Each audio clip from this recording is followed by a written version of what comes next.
Килли Бункер было всего 20. Ее день рождения прошел неделю назад, но настоящую вечеринку она решила устроить вечером 18 сентября. Это должна была быть простая и веселая ночь. Концерт, клуб, танцы и разговоры с подругами. Вместе с Моник, своей лучшей подругой, они отправились в Бирмингем на выступление любимого исполнителя. Килли любила британский рэп, и этот концерт был для нее событием. После него они пошли в клуб Snobs, где провели еще несколько часов, смеясь, снимая видео на телефон и наслаждаясь коктейлями. Ничто не предвещало беды. Ни у кого в глазах не было тревоги. Только молодость, музыка и жизнь. Но ближе к ночи к ним присоединился человек, с которым Килли была знакома с детства — Уэсли Стрит. Его нельзя было назвать близким другом, но он был частью общего круга. Вечером он казался обычным. По словам Моник, он был пьян гораздо сильнее всех остальных.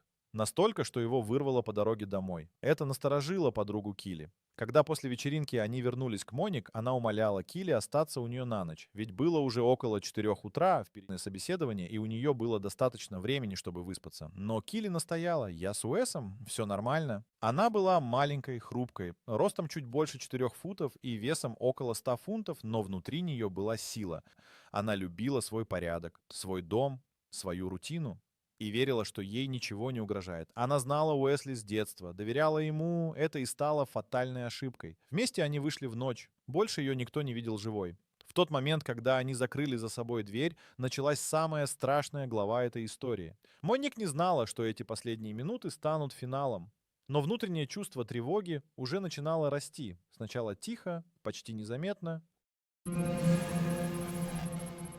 Утро 18 сентября началось странно. Моник отправила Килли сообщение. Обычного, просто вопрос, как она добралась. Ответа не последовало.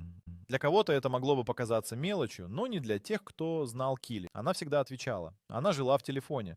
Даже когда была занята, всегда находила минуту, чтобы сообщить, что все в порядке. Вторая попытка — снова тишина. Время шло. Наступило утро, потом полдень. Килли должна была быть на собеседовании в школе, где хотела работать, но она туда не пришла. Моник начала паниковать. Она связалась с семьей Килли, чтобы убедиться, что все в порядке. Но дома ее не было. Родители тоже начали звонить. Никто ее не видел. Телефон был вне зоны. Тогда начались поиски. Родные и друзья начали прочесывать район. Пешком, на машинах, вдоль дорог, через парки и ручьи. Присоединились волонтеры. Полицейские начали проверку всех возможных маршрутов. И в 9 вечера того же дня ее дядя, Джейсон Браун, наткнулся на нечто, что навсегда изменит его жизнь. В глубине парка, рядом с тихим ручьем, под кучей веток, он увидел нечто, что поначалу не мог принять за реальность. Лицом вниз, с мокрыми волосами, запутавшимися в сучьях, лежало тело. Крик, который он издал, услышали все. Это был не просто крик боли. Это был крик мужчины, который нашел тело любимой племянницы. Девушки, которая собиралась начать взрослую жизнь.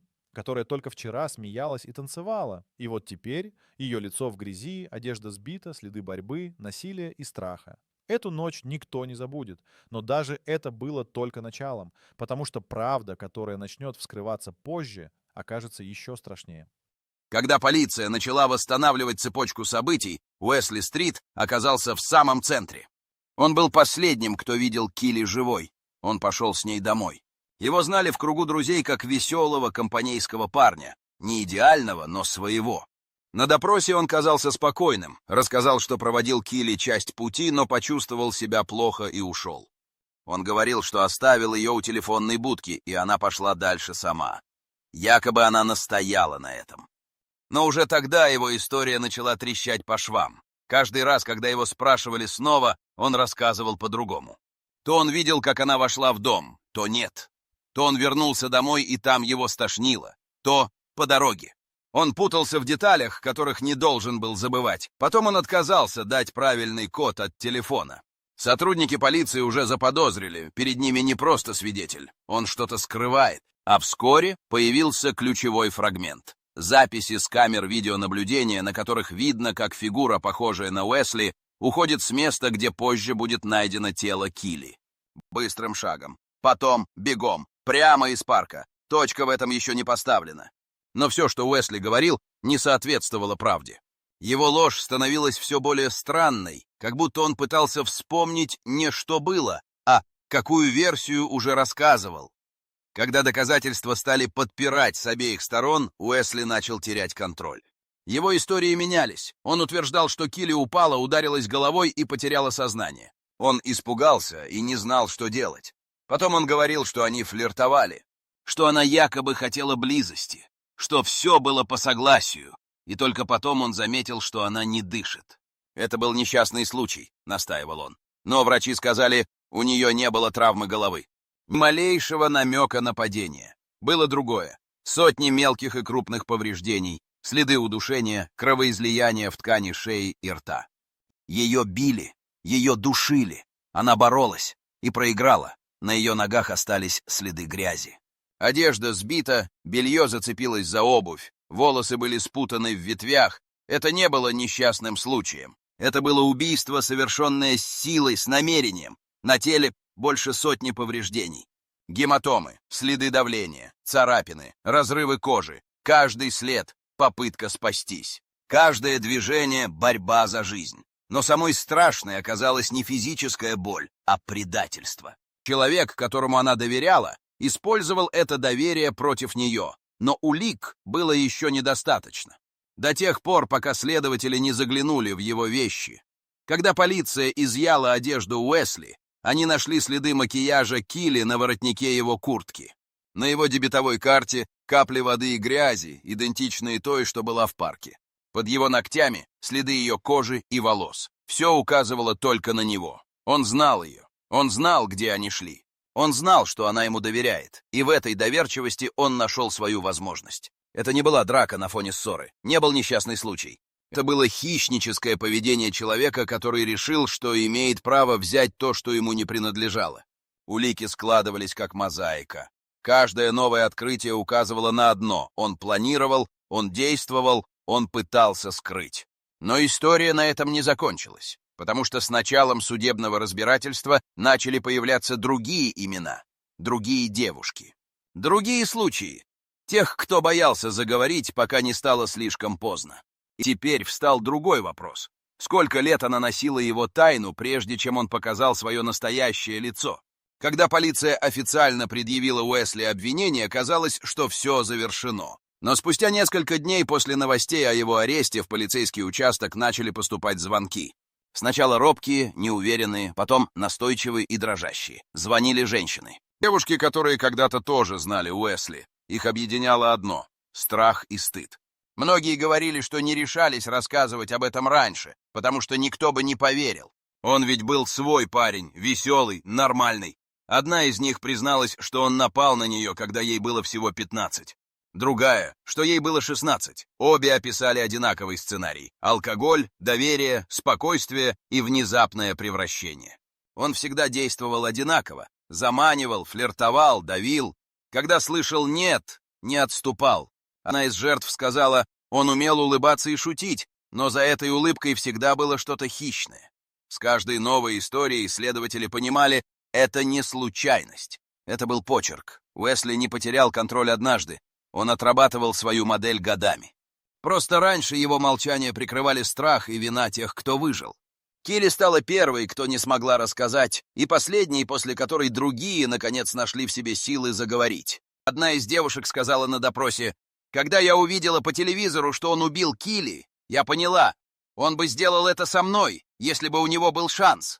Теперь для полиции было ясно, перед ними не просто убийца. Перед ними последовательный хищник, который годами оттачивал свои действия.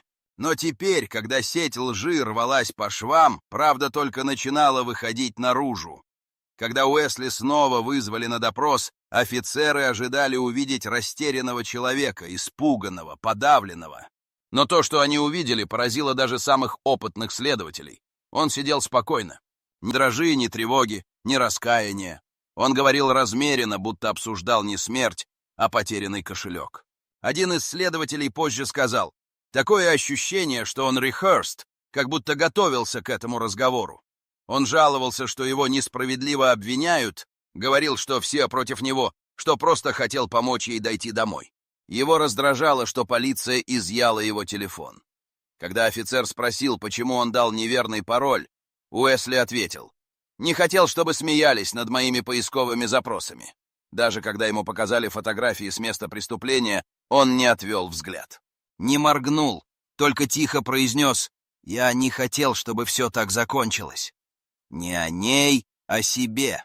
Не о боли, а о последствиях. Когда судья позже услышал запись этого допроса, он сказал, это был не человек, который сожалеет. Это был человек, которому неудобно, что его поймали. И именно в этом спокойствии было что-то пугающее. Как будто в нем уже не осталось ничего человеческого. Но полицейские знали, холод — это не равнодушие, это контроль. И чем сильнее они его прижимали, тем больше он пытался удержать видимость власти. Он все еще думал, что управляет ситуацией, но впереди ждали цифры, которые разрушат его ложь окончательно. К моменту, когда следствие собрало достаточно улик, Уэсли успел рассказать 4 совершенно разные версии событий. И каждая из них противоречила предыдущей. Первая звучала просто. Он проводил Килли до телефонной будки, почувствовал себя плохо и пошел домой. Вторая, что они поссорились, она убежала, а он не стал за ней идти. В третьей он признался, что они немного заигрывали, потом она якобы упала и потеряла сознание. Когда эксперты доказали, что у нее не было травмы головы, появилась 4-я версия. Все произошло случайно во время интимной близости. Он утверждал, что они были вместе по обоюдному согласию, и он не рассчитал силу, когда положил руку ей на шею. Это была ложь, рассчитанная на сочувствие, и, возможно, раньше такой рассказ мог бы сработать. Но не теперь. Следователи знали, что между 4:28 и 4:52 утра его телефон был отключен. Ни одного сигнала, никаких звонков, никаких GPS-координат. А потом в 4:54 телефон вновь активировался у границы парка, где нашли тело. Эти 24 минуты стали самой страшной частью всей истории. Его ложь развалилась. Улики сложились в идеальную последовательность. И когда прокурор озвучил перед судом: «Вы сами выключили телефон, чтобы никто не узнал, где вы находитесь», в зале повисла абсолютная тишина. Но впереди был момент, который сломает последние сомнения. Камера, запечатлевшая бегущего мужчину в той самой куртке. Иногда правда не нуждается в словах. Ее можно увидеть в цифрах. Телефон Уэсли был отключен ровно 24 минуты. Потом включен в том же районе, где нашли тело. Но не только это. Полицейские проверили камеры наблюдения в радиусе нескольких улиц. На одной из них фигура в темной одежде, бегущая вдоль дороги, ведущей из парка. Время на записи 4:55.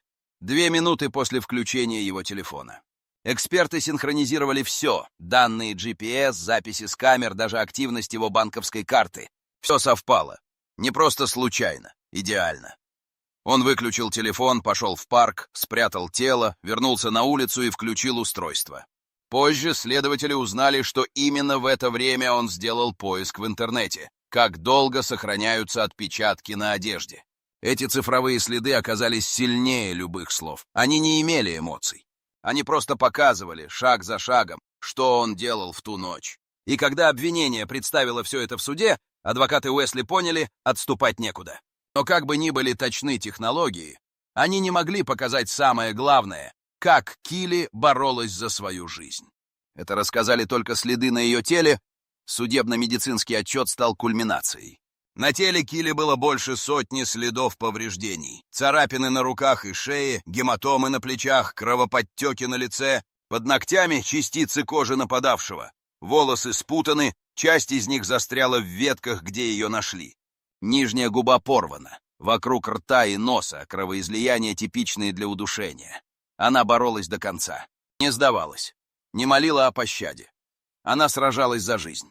Ее одежда была сбита, нижнее белье зацепилось за обувь. Все указывало, ее раздевали уже после смерти. Судмедэксперты были категоричны, никаких признаков добровольности. Это было насилие.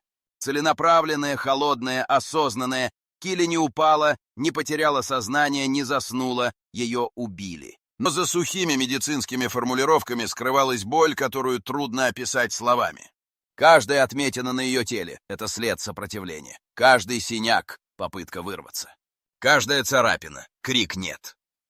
Когда в суде зачитали отчет, в зале стояла гробовая тишина. Даже адвокаты не смотрели на фотографии. Но Уэсли все равно сидел спокойно, не моргнув. Он был там физически, но будто не слышал ничего или не хотел слышать.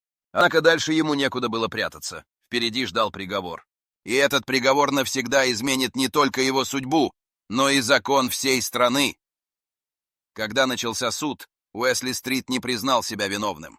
Он решил бороться. Его защита сделала ставку на стратегию, которая раньше уже спасала подобных преступников. Несчастный случай во время секса. Уэсли утверждал, что между ним и Килли произошла интимная близость по согласию, и что он случайно положил руку ей на шею. Мол, все было хорошо, пока она вдруг не перестала дышать. На суде он произнес: «Я не знал, что она мертва. Я думал, она просто потеряла сознание». Но слова быстро обнулились фактами. Прокуроры предъявили отчет патолога-анатома, где говорилось, что у Килли не было ни одного признака возбуждения или добровольного контакта. Только внутренние разрывы, сильнейшие гематомы, синяки и следы сопротивления. Ее ногти были сломаны, под ними частицы кожи нападавшего. Она боролась. Это не совпадало с его словами. Затем в зале показали видео. Короткий фрагмент с камеры. Килли и Уэсли идут по улице. Он кладет руку ей на плечо, она спокойно, без истерики, отстраняется. Он делает шаг ближе, она уходит чуть вперед. Это было все. Простое, но ясное «нет». Судья сказал: именно это мгновение делает всю защиту невозможной. Так называемая грубая игра, которую он пытался представить как согласованную, развалилась. Потому что за ней стояла только одна реальность — агрессия, давление и страх. И как бы он ни пытался перекрасить насилие в согласие, правда уже кричала громче. Но дальше была часть, которая ломала еще сильнее.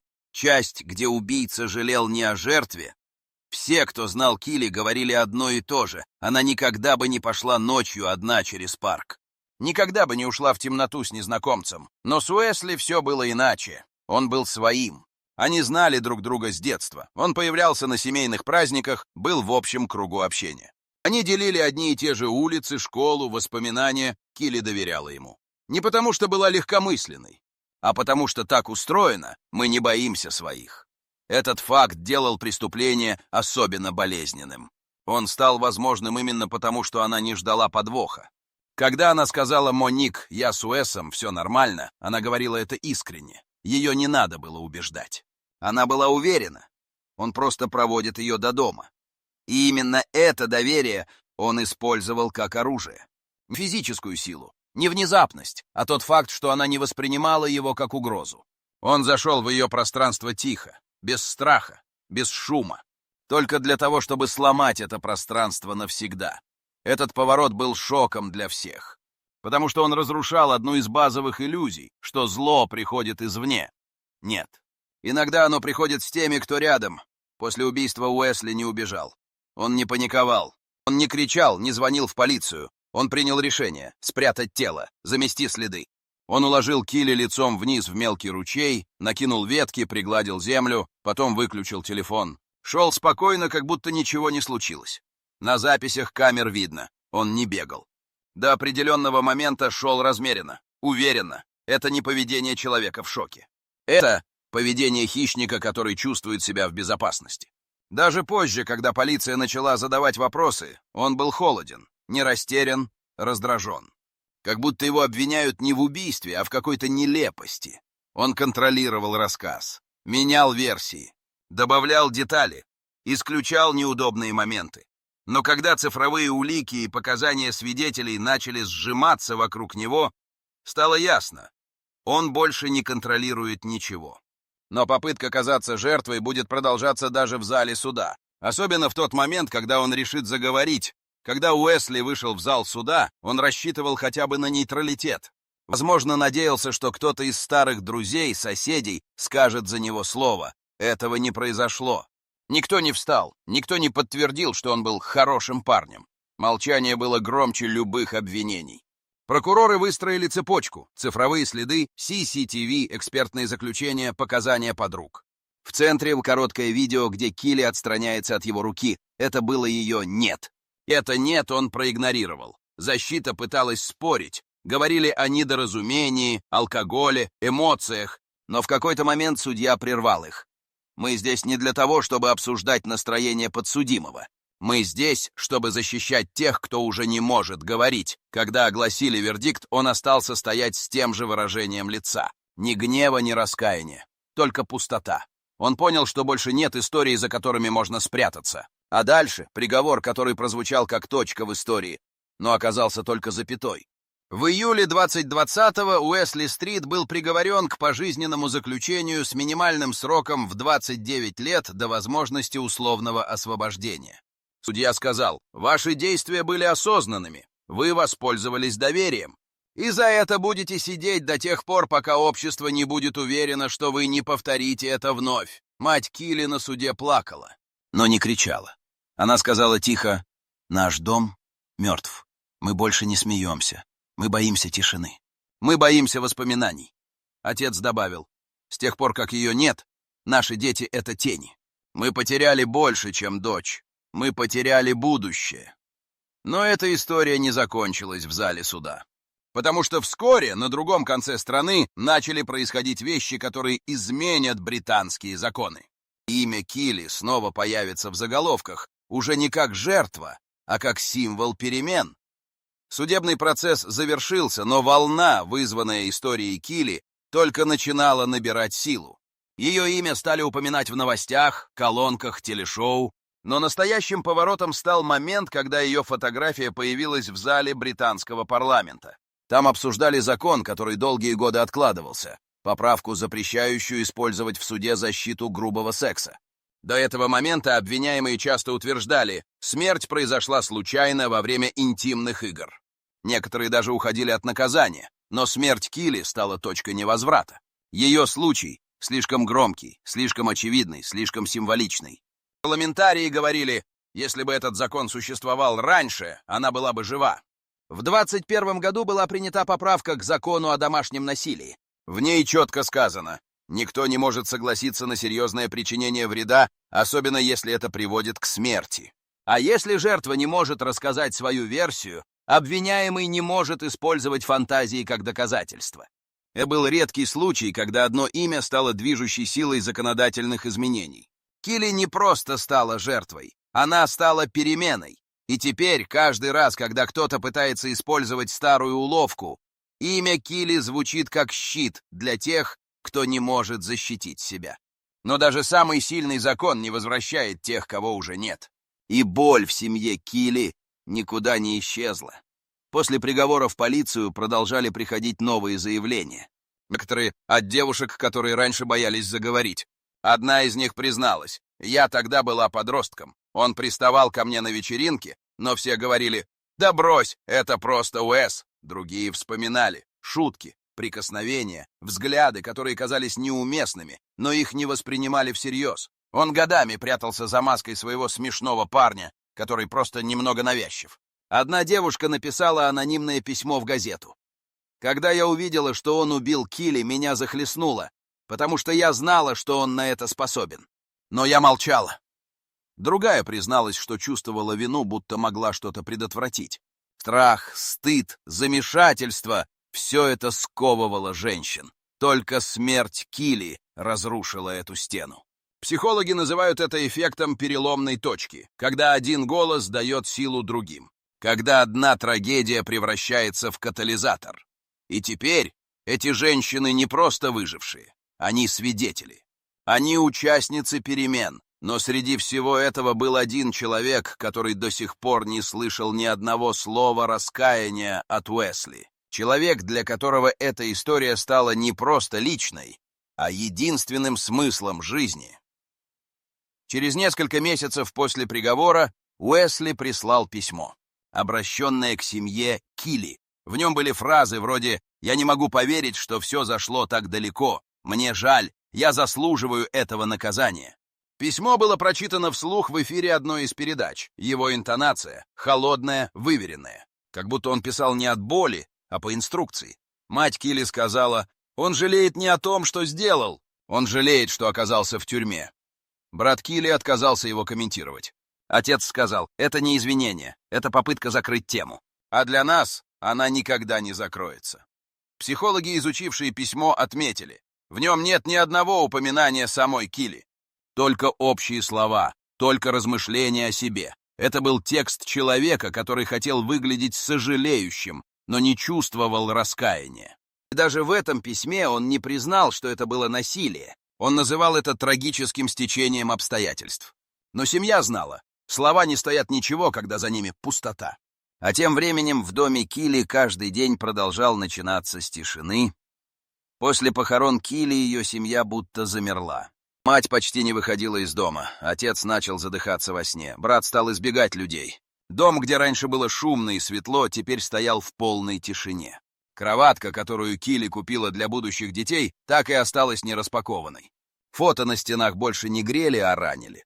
Но со временем семья приняла решение — говорить, выступать, рассказывать ее историю в школах, колледжах, на форумах. Мать Килли начала вести блог, где подробно писала о боли, о справедливости, о доверии. Ее посты читали десятки тысяч. Люди писали ей, что после рассказа о Килли они научили своих дочерей быть осторожнее. Семья не искала мести. Они хотели, чтобы имя Килли значило не только жертва, но и предупреждение. Они хотели, чтобы другие девушки не повторили ее путь. Чтобы, если кто-то скажет «я с другом, все будет нормально», вспомнили Килли. И в этой тишине, что осталось в их доме, родилось что-то новое. Грустное, но сильное. Память, которая стала щитом. История Килли Бункер — это не просто трагедия. Это зеркало, в которое боится заглянуть каждый.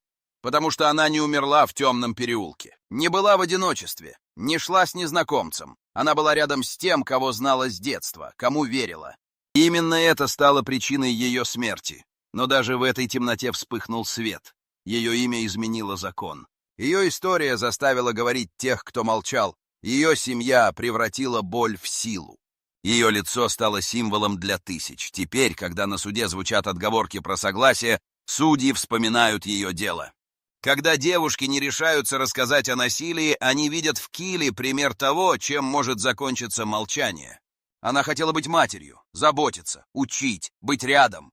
И в каком-то смысле она все равно осталась рядом, с теми, кому ее история спасла жизнь. Потому что иногда даже смерть не может заглушить голос, особенно если этот голос защищает других.